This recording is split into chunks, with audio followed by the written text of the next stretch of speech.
Welcome to Fireside Football with Drew James and Kendall Caps. Football's so sexy and smooth, even your grandmama wants to watch.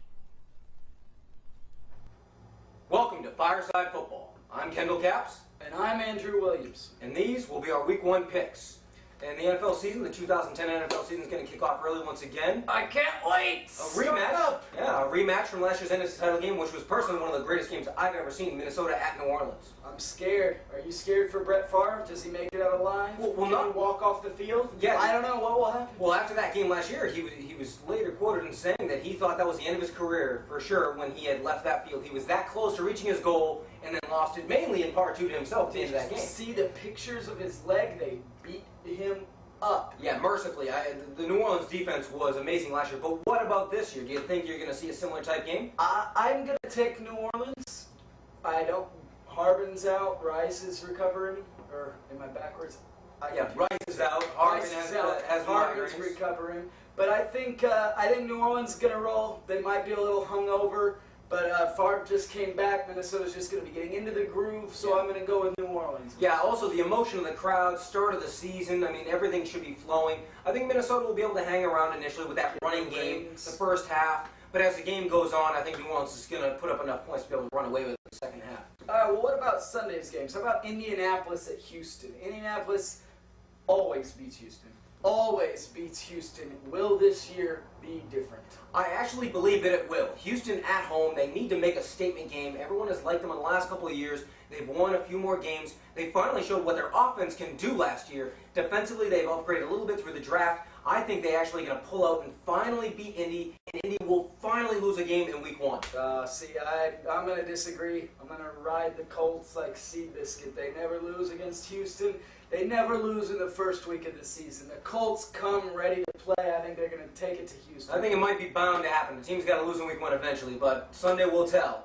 So let's go over to Cincinnati. They're going to go on the road to New England in a pivotal game early in the season. They could be two teams possibly fighting for wild card spots with each other. What do you think might occur there? I'm going to predict the over-under at 2 ridiculous touchdown celebrations from either T.O. or Ojocinco. No, I like the Bengals.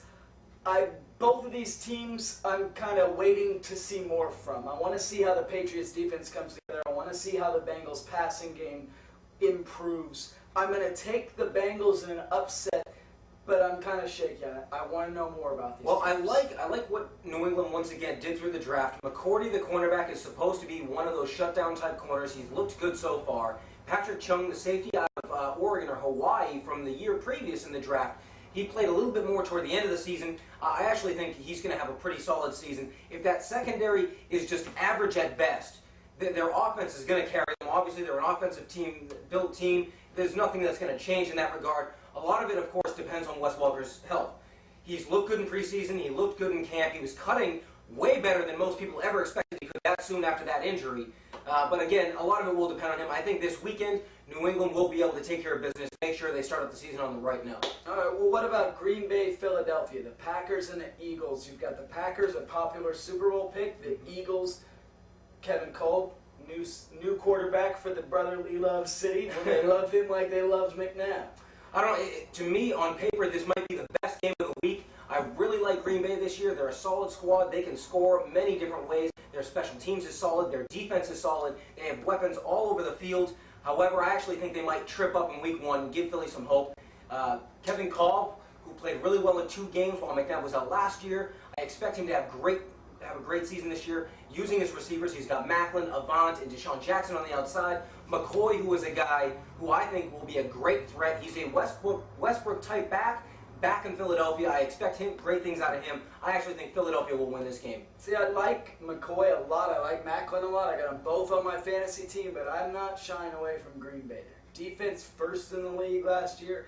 Their offense, I think Aaron Rodgers could throw for 4,000 yards, 5,000. 5,000, yeah, it's possible. And I'm picking Green Bay. I think Philly will get it together, put a run up later in the season. I think it's going to take some time for Cole to work out the kinks. I think Green Bay takes this. Well, another team in the NFC East, Dallas, travels on the road this week to Washington. The somewhat upgraded Washington Redskins, who now actually have a quarterback who should be able to at least distribute the ball to the outside instead of only to tight end. I mean, Washington at home against Dallas, what do you think is going to happen? Well, it's funny you should say that about Washington's tight ends, because actually, I think Donovan McNabb's favorite target this year is going to be the tight end and Chris Cooley. But yeah, they have a quarterback who can get it to their wideouts. They have a running game. As long as Albert Haynesworth comes to play, I think they have a defense. I'm going to take Washington in an upset. I know a lot of people like Dallas, but I'm not sold on their offensive line. I'm not sold on the team's attitude. Are they going to come out ready to play? I just feel like I never know. And I like Shanahan. I think the Redskins pull out an upset here. I don't know. It's a bold pick. I could see it happening, but I think Dallas has a lot to prove. They have very high expectations this year. They're another team people are picking to go to the Super Bowl. I, however, am not one of those people. But offensively, they're a little too explosive for that Washington offense to be able to keep pace with, I think, in this game. So I like Dallas in this game. Well, switching over to Monday night, one of our Monday night games this week, Baltimore Ravens at the New York Jets. This is going to be a slobber knocker. Teams are going to lay each other out. I'm telling you, they are going to lay the wood on Monday night with the big lights, the big stage, week one. The Jets want to make a statement that they are for real. Baltimore, a lot of people are picking them to do great things this year. I mean, to me, Baltimore is way too balanced on both sides of the ball. Now that they got Bolden and they got Hoosh to complement Mason, it's tough to really go against them in this game.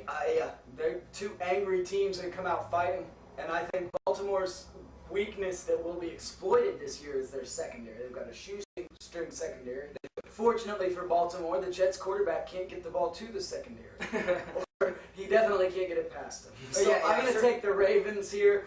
The Jets, I like their defense, I like their running game, but I think they're running into somebody who does it better. Yes, I think Baltimore just does about everything a little bit better than the Jets, especially passing the ball. I also like Baltimore to go get this game and run away with it, and the Jets fans are going to go home rather sorry after week one. Well, now that takes care of our picks for the week, but over last season we got a lot of comments of whether or not we pick better than, Joe Blow down the street. That cock, who picks the games right and doesn't know anything about football. Nothing. So for your pleasure, we've brought that cock here today. I want you to give us a nice welcome. You always pull your cock out. To the Fireside Rooster. Oh, hello, Bagak. Now, we're here with our weekly picks. We want to get some of your input from a rooster who knows nothing about football whatsoever. Okay, all right. Minnesota Vikings versus the New Orleans Saints. Who do you take? The Vikings, Bagak. All right, well, how about Indianapolis traveling on the road to Houston? Bagak, Houston, Bagak. I think he's laying an egg on that one. He might be. I'm a rooster, not a hen. How about the Cincinnati Bengals traveling to the New England Patriots? The Patriots, Bagak. Green Bay, they go on the road also, go over to Philadelphia to play the Eagles. Birds of a feather flock together, the Eagles, Bagak. What about the Dallas Cowboys and the Washington Redskins? Yeehaw, go Cowboys, Bagak. All right. And on Monday night, you got the Jets at home against the Baltimore Ravens. That's a toughie. I'd say the Jets. Bagak. There we go. Thank you, Fireside Rooster. You're welcome, Bagak. Well, that's going to do it. We'll wrap it up for our Fireside Football's Week 1 picks. Once again, I'm Kendall Caps. And I'm Andrew Williamson. And we shall catch you here again next week.